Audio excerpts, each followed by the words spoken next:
Okay, so probably you've seen a lot of YouTube videos of people telling you do this, do that, but no one actually showed you a raw experience and footage of the ad account, of everything that they're doing and the actual live results, which is exactly what I'm gonna do in this video, and showing you guys how we get even 5 and 7x return ad spend for our clients on a monthly basis. And for the new here, I'm Antonio, founder of Scale-It, which is an e-commerce agency that helps e-commerce brands scale through paid ads and ad creatives. So everything that we do here is basically just running ads for e-commerce brands and help them scale. So let's jump inside the ad account. I'm gonna show you guys the exact ads account, results, and everything that we did. Okay, so this is the first ad account. This is a very small client, as you can see. Spent only 2K in the last 30 days. And if we look at the last 3K, let's say, if you look at this month, we're gonna spend a little bit more. It's basically 1.8K. And just going straight to the source, the return on spend is 7.16, as you can see here as well. And so what kind of strategy are we following? And you're probably already seeing like 5 different campaigns active, and the budget is only 1.8K. And so you probably be like, oh, but everyone is telling us that we need to consolidate the budget inside a few campaigns. Yes, that makes sense. You should do that. The only problem is that you also need to understand, and this I think is going to be a perfect example, how to structure the Facebook ad account and budget based also on your business. What does it mean? It means that in this business, this case specifically, this business is doing a lot of things simultaneously, and they have like many products they are selling on their store, and there are specific products that they want to push here. And so the way that we have divided the ad account is one campaign, which is the way that I usually tell everyone to do, like in terms of like account structure, especially when you are spending up to 50K per month. And this basically, we have one campaign here, one for each product that we're pushing, which is one Advantage Shopping Plus campaign, one creative inside, as you can see, and then one ad set inside, and then inside the ad set we have all the creatives. Same here, one campaign, one ad set, all the creatives for that product is one campaign, one ad set, one product. And then for this one here, same thing, all the ads inside. And then so 4 of these campaigns, so 1, 2, 3, and 4 are product specific campaign. And then there is another campaign here, which is a promo campaign specifically that we have actually just launched. I think it didn't even spend that much, so yeah, didn't spend that much, didn't even spend anything yet. And so there isn't anything to show in this campaign here. And as you can see, guys, the thing is, just keep it simple. At the end of the day, what really matters for you is are the creatives that you run, and how you actually grow the business. If I show you guys the last month data, so last month we got overall a 5.57 return on ad spend, and we spent I think like 2.5K.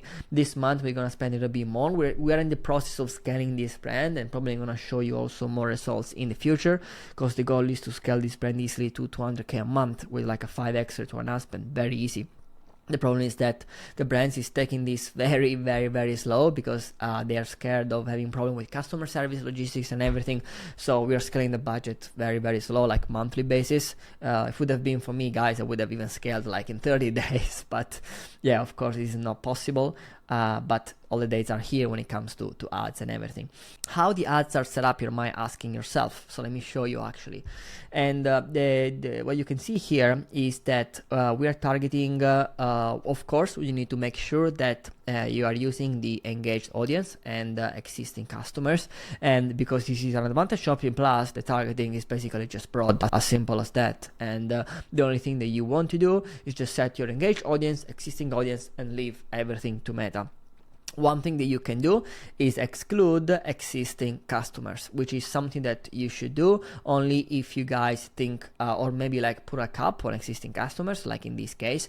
Now here we are not doing it, but if I show you guys the results, the ads are still pushing towards new customers. Let me show you.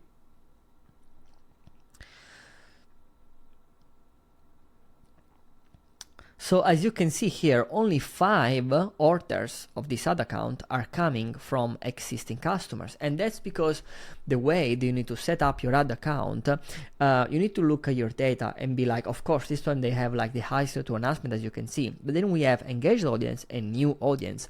For us, we want Meta to automatically retarget those people that are most likely to convert. We don't want to manually do that. And that's why we want to keep the audience fairly broad and let Meta retarget people automatically based on when Meta thinks these people will buy, also based on how many touch points these people need to have. And so as you can see, the engaged audience is 28 purchases and 6.12 return on investment, which is very good, of course. And then we have the new audience that, of course, that is like the lowest return on investment. But what you need to understand here is that your most valuable audience ideally is going to be the engaged audience. Now, Meta has this approach, which is like a full funnel approach.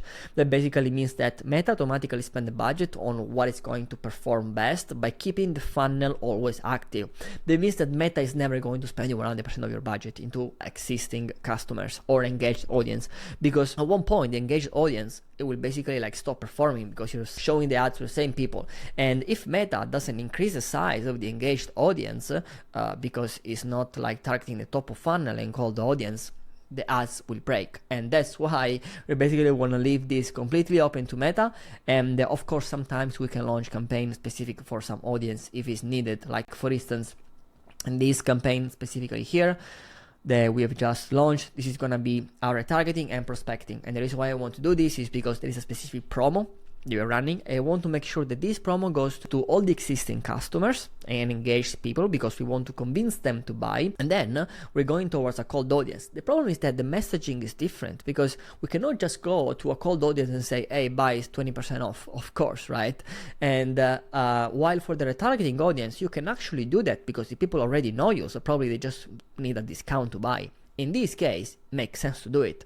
But for your evergreen ads, it doesn't make sense to do retargeting and prospecting unless you're doing it for a specific reason. But keep in mind that the ads will automatically retarget people. And as you can see, guys, if we check the frequency, here, the frequency goes to 3, it goes to 2, it goes to 1.94, 1.29. Each different campaign has a specific frequency, which of course depends on the content that we're using. If you want to target more top of funnel, you want to decrease the frequency, what you do, you create content that are more useful for top of funnel. For instance, in this campaign here, that has a 3.09 frequency, that's because the content that we are using here, now we have switched everything to UGCs, but before, as you can see, these ads are off here. Before, most of the budget was going to images. And as you can see, images has the highest frequency. These two here are images and these three are videos. And this is how you keep your frequency low, ideally. But then you also need to keep in mind that the frequency high is not a problem. Actually, is what's going to help you to convert, because what is the main factor that allows you to generate conversions? When actually someone buys from you, when they trust you. And how people gain trust? With frequency. So they need to see you, your brand, many times over a week, a month. And that's why we don't want to tell Meta, oh, do retargeting, do prospecting only. We want to let Meta do the work. Because maybe some people, they don't want to see your ads 5 times in a week. And so if you're forcing the retargeting, you're just wasting money. If you let Meta do the retargeting for you, you're going to optimize your money, because Meta is going to show the ads and retarget only those people that need to see an ad after 3-5 days. And then again in 5 days, because Meta knows that this is the pattern in their user behavior within the platform. You don't know this. Meta does. That's exactly why you want to leave it broad and leave it to Meta and focus mainly on the creative. And guys, by the way, this ad account, when we started in March, they were doing a 2.61 return on ad spend, and they were spending like 800 per month. Like it's basically nothing. And even though what we managed to do in April, we managed to increase the amount spent to 1.8, which is almost double. And look at the return on investment. It went like 2x as well. Crazy. And then for May, we kept the return on investment quite similar, 4.57, with a slightly higher spend, 2.5k. Then this month, probably gonna spend like 3 to 3.5k, and the return on investment looks very promising. So probably we're gonna close the month like 6 to 7x return on investment for this brand. And Now, let me actually switch to another ad account, and I'm gonna show you guys how it looks like maybe a brand that is spending a little bit more. Okay, so this is an account that is spending a little bit more money. As you can see, in March, they spent 27K and they got a 2.24 return on the ad spend. This is what they were doing. As you can see, this is filtered by campaign. They had delivery and they had like 21 active campaign they were actually delivering during that period. So yeah, there are like a lot of things going on, and this is what happened in April. So in April, we optimized a little bit, we have consolidated a little bit, but we didn't go to 2 campaigns or 3 campaigns, right? And so what we did in April, we had 12 campaigns and we spent 42K and we got a 4.68 return on ad spend.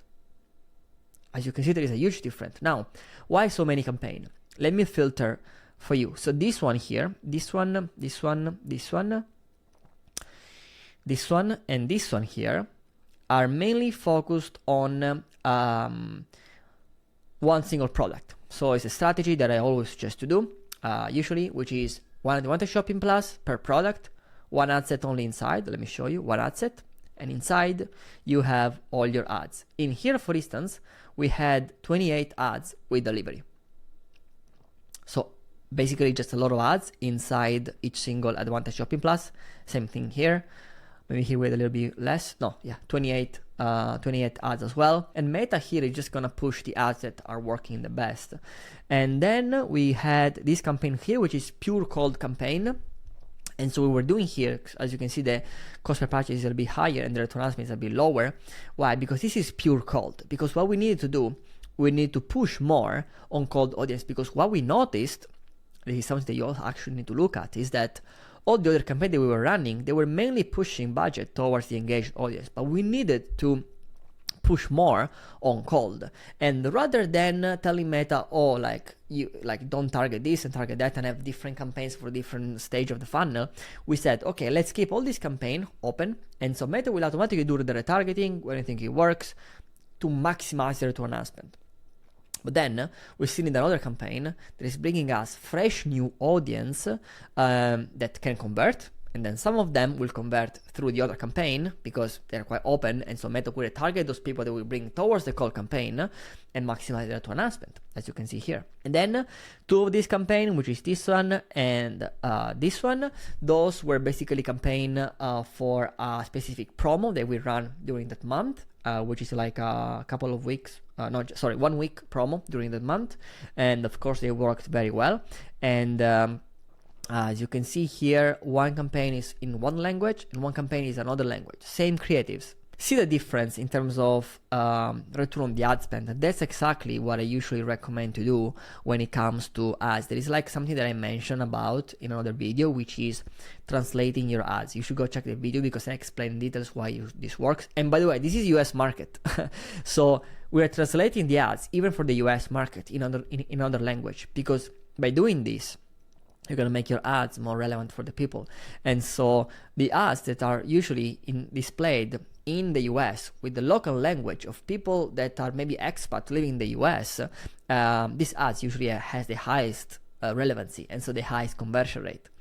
And yeah, this is like one of the accounts where we apply this strategy, and as you can see, the return on ad spend is crazy good. And then this is our retargeting campaign. And by the way, guys, as you can see, retargeting campaign 33 cost per results. We're getting much better results on broad campaign, like for instance this one here as well. But then look here, guys, this cost per purchase is 28 and the ROAS is 3.96, while here, for instance, the cost per purchase is 40, but then the ROAS is 5.27.